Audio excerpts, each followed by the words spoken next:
Hey, what's up guys? This is Justin, and before I do get started, I wanted to thank you guys for making me a part of your day. This is actually a pretty funny first kill as this guy tried to jump out a window and I get him right here. But I'm going to be bringing you guys some Modern Warfare 2 gameplay. A few things about this gameplay, attack insert. Don't leave it right there. That's not a very good spot to put it anyways. But in this video, I don't even know what the name of this level is, but it's DLC. And so I wanted to talk about a few things. The Spas range is kind of ridiculous on this. Look at this range that I'm getting on the Spas. So Spas range has always been ridiculous in this game, but I got a new router and I gotta say it's even more ridiculous than I've ever seen in my life. So some of these shots you'll be seeing, it's unimaginable. I kind of have a pretty good idea of the range of the Spas-12 in general and how quick it can fire.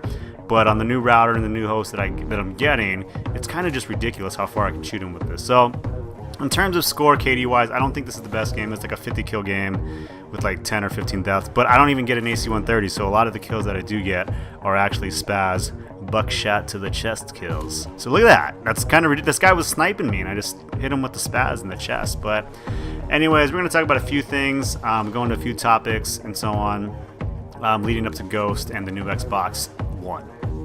Okay, so I talked about the Spas-12 and the new host. I wanted to update about my router. If you guys subscribed to me and saw my Asus router unboxing, that router as of right now, this is the second or third day that I'm on it, is a dang beast. It's ridiculous. It's I don't know what, like, because I'm not a technical guy in terms of routers and all that stuff, but I used my Predator to take out this Arrgh because I was mad, right? But one of the things about this that I do know that's kind of good is that most routers, like when they have their signal, they broadcast like a big imaginary sphere of internets, right, of Wi-Fi. But one of the good things about the Asus router that I do have right now, apparently it can lock in into whatever device that's using it, so the range extends very, very far. I used to use a range extender for the my old router because it was kind of a couple years old, and it was really good because it went through walls and corners and stuff like that. But with this one, this is kind of a beast without the range extender, so I'm very happy with the Asus router. I'm looking forward to Ghost. I hope it doesn't break. I'm just crossing my fingers. I bought the protection plan, but I don't even want to go through the hassle of even trying to use or try to get a new router. But so far I'm very, very pleasantly surprised with the router, and this guy's camping, and I cannot believe that's what it's resulted to. That's another thing. That was one of the things that I wanted to talk about in this game right now. So I was playing and I was like, what should I talk about? I'm rushing on this game, and one of the things, this guy that I just killed over here, he ends up camping. I'm looking for him right now. So I look for him in this pipe right here, then I go around the corner and I'm like, okay, this guy's got to be waiting around here somewhere. Well, you know what kills me though? A claymore, and he's guarding his claymore.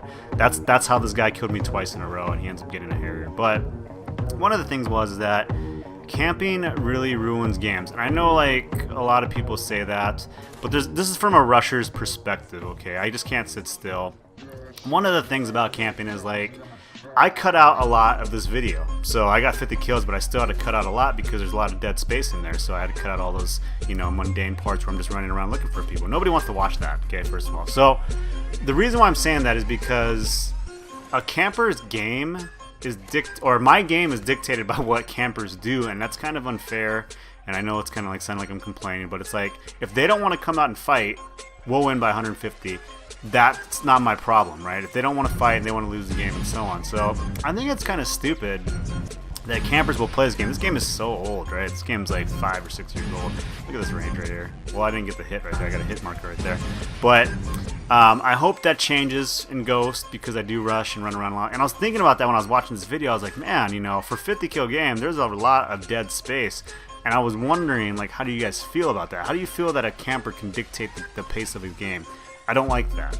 Okay, it's a video game. It's probably the least competitive, balanced type video game, especially this one right here. Look at that. That's ridiculous, dude. Look at that. Well, that was ridiculous right there, too. But hopefully in Ghost that fixes that. I'm playing Modern Warfare 2 because I'm trying to get my aim down. My sensitivity right now is at 3. I want to try to get it to like 5 or 6. I don't know if it's going to end up like that. For those that don't know, the better your competition is, the lower your sensitivity ends up being because you can't miss. Okay, high sensitivity is good for like grouping, like you get a good grouping, but for precision, you want the lowest sensitivity you can possibly play at. I think some of the pros, like they play like on 1 and 2. It's kind of ridiculous, but some of the better guys can play on higher sensitivity. So that's another thing to take in consideration. We'll talk a little bit about the Xbox One right now. So I made a video about the upscaling dilemma with Call of Duty. I don't really care. I'm not going to get too far into that. I'm excited about the Xbox One. I'm actually more excited about Ghost, taking the day off for that. So hopefully that turns out to go pretty well. And right here I ran around the corner. That's another thing, don't run around corners. I do it all the time. If you're kind of an intermediate player, you can rush all you want, just don't run around corners, okay? You got to strafe around corners. That's another thing. So cap this B flag because obviously they came back in the game because nobody wants to play this, right? What else we need? Xbox One coming out, PS4. I'm actually kind of naive on the PS4, so if you guys are PS4 users, maybe you can kind of provide some insight on this. What exclusives are going to be going down for the PS4? Another thing is that the controller, I don't really like the PS4 controller. It's too small for my hands. My fingers are, oh yeah, here's another thing. I use the claw method.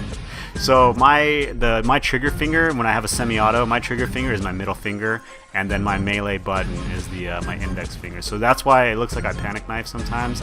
And you're probably wondering how I can stab so effectively. It's because I use my index finger for that like I'm playing Nintendo, right? That's just what I do. People hate that. They really don't like the claw method. So I actually run inverted claw, if you didn't know that. So when I push up on the right stick, it goes down, and when I push down, it goes up like it's an airplane, and I use the claw method. So the benefits of that, I think pro players actually do that, but I didn't do it to be a pro player. I did that because I used to play Nintendo like that, because I used to hit the buttons really fast, right? But the benefits of that is that with the trigger finger, with the middle finger, you can probably fire your middle finger faster. There's like a tendon to where you can't lift up your middle finger. It like snaps back. So you can fire faster with your middle finger, obviously, than your trigger finger. That's not an opinion, that's a fact, okay? Like, I think in general, if you had to fire it with your index finger as opposed to your middle finger, you'll always win with your middle finger just because of the length and the... Oh, but anyways, yeah, my hands are like, they're not big, but my fingers are extremely long. So that's another thing about the Xbox controller, the offset, left stick and right stick. I just like the feel of it, so that kind of plays into it too. Hopefully they run the same, as long as the resolution doesn't bother me. Here's the thing, a lot of people are like, you can't tell the difference. Unless it was crystal clear retina display, a lot of people were like, you know, a phone won't need an HD display. Then the iPhone came out and everybody's like, whoa, man, you need that retina display, right? So looking forward to that. Ghost coming out Tuesday. Trying to get the digital download. That's another thing too. Since I'm buying both the Xbox One and the Xbox 360, apparently you can buy both digital copies for a combined price of $69.99. Play it on both systems, and I think the season pass is transferable. I'm actually unsure about this because I know the season pass from 360 will transfer to Xbox One, but I'm not entirely sure if it'll transfer back. See what I mean? So sometimes I want to play the maps with some of my buddies that didn't get the Xbox One. I don't know how that's going to work. So let me know what you guys think about the PS4. Let me know if you know any answers to those questions. 48 kills, 15 deaths. Other than that, I've been Justin. I'll catch you guys later. Bye.